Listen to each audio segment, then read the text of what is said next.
திராவிட முன்னேற்ற கழகம் திரு கருணாநிதி இருக்கின்ற பொழுது 1999ஆம் ஆண்டு நாடாளுமன்ற தேர்தலில் பாரதிய ஜனதாவோட கூட்டணி போட்டு வெற்றி பெற்று திரு வாஜ்பாய் அவர்களுடைய மத்திய அமைச்சர்களே திமுக எம்பி இடம் பெற்றிருந்தாங்க. திரு முரசொலி மாறன் அவர்கள் மத்திய அமைச்சராக இருந்தார். அப்போ அவர்கள் உடல்நிலை சரியில்லாமல் இருந்த போது ஓராண்டு மருத்துவமனையில் இலாக்கா மந்திரியா வச்சிருந்தாங்க.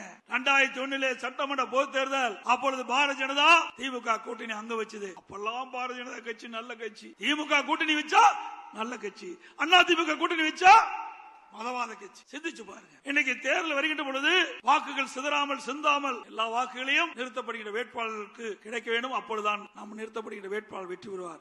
அந்த அரசியல் சூழ்நிலைக்கு ஏற்பவாறு எல்லா கட்சியுமே கூட்டணி அமைப்பது இயல்பு. திமுகவும் கூட்டணி வைக்குது, அண்ணா திமுக கூட்டணி வைக்குது.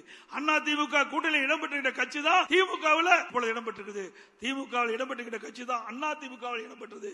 இப்படி கால சூழ்நிலைக்கு ஏற்ப அந்த கூட்டணி மாறி மாறி இருக்கும். ஆனா திரு ஸ்டாலினால பொறுக்க முடியல. அண்ணா திமுக பாரதிய ஜனதா கூட்டணியை அமைச்ச உடனே கதறாரு, துடிக்கிறாரு.